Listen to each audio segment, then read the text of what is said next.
Hey there riders, Journo Kris here, and there will be a full review up on mcnews.com.au from when I attended a quick Australian introduction of the Royal Enfield Hunter 350 focusing on the bike, but I wanted to go over what to consider if you think this might be the machine for you, particularly as a new rider. The Hunter 350 joins the Classic 350 and the Meteor 350 in the Royal Enfield range, and is also coincidentally also the most affordable of those options. The Himalayan and Scram run a slightly larger capacity engine by comparison for a modest performance boost, with each bike offering something a little different. Both these families of bikes are not focusing on power, however.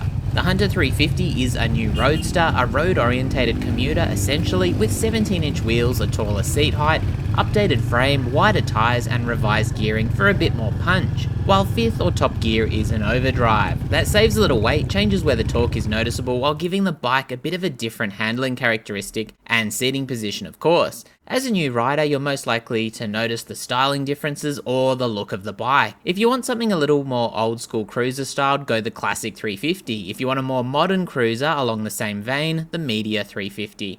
A naked bike is kind of the middle point in the bike styles or types, not as sporty as racer or fared sports bikes, but not quite as relaxed as a cruiser either. If you're not really sure what you want, this isn't a bad place to start, although if you're picking between the 350s as a new rider, sit on them all and figure out which one feels right and of course looks good to you. There'll be less difference between these machines though than you'd see in the more disparate examples of cruisers and roadsters. There's lots of features shared between the Royal Enfield 350s after all. For more experienced riders, you'll be more than aware of what this style of machine offers and the limitations of a 20 horsepower single, so it should be a simpler decision if you're interested in adding one of these bikes to your garage. So needless to say, you're probably not going to be worried about accusations of being too much of a hoon on one of these bikes. Not to say it's impossible, but you're probably not going to be upsetting anyone's delicate sensibilities in doing so to any great extent. The Hunter 350, as with all these 350s, is not a performance-orientated machine. Motorcycles are pretty universally known for performance, which rings true in many circumstances. Here we're talking capable performance for urban conditions, where overtaking on the freeway will likely be a slow affair past 100 km per hour, if you even want to do that. Which isn't bad, you'll just have to be a bit more strategic in those situations, which should make you a better, more aware rider at the end of the day. Obviously that may be a restricting factor for some riders, but think about the popularity of bikes like the Honda Grom. It's just a matter of picking the right bike for you. That's always the case, of course. You need to find the bike for you, which as a new rider may include some trial and error.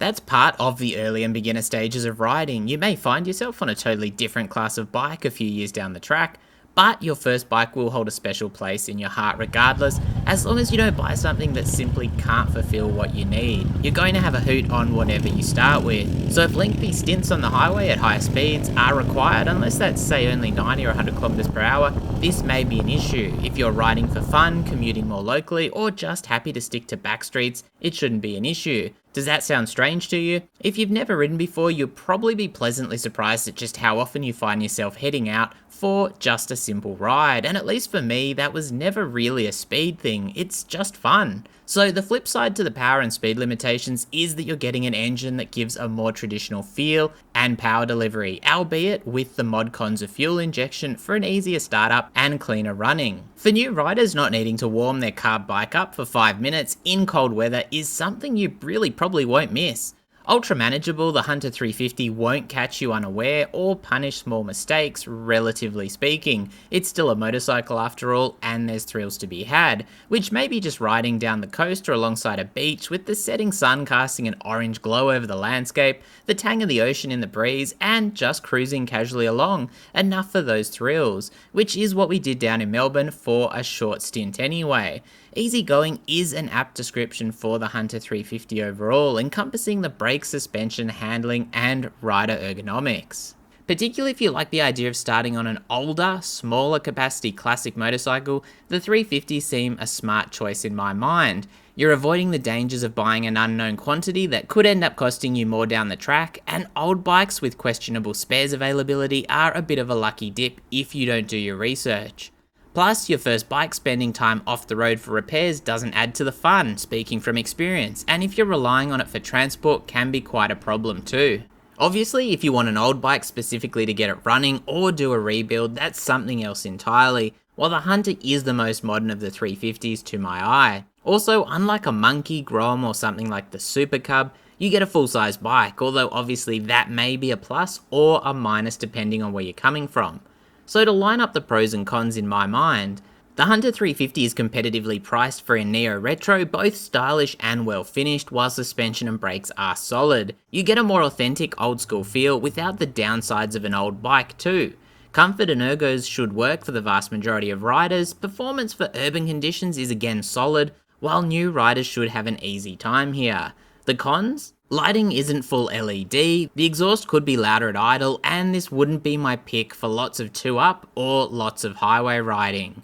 For a bit more depth on what I thought riding, check out the actual review at mcnews.com.au. But let me know what you think about the Hunter 350. Do you reckon this is a good addition to the lineup, and does the roadster theme work for you? Or would you rather something with a bit more power like the Scram, or a lot more power, relatively speaking, like the Interceptor 650 or Continental GT 650? If you've got any questions, hit me up down below in the comments, and as always, stay safe out there.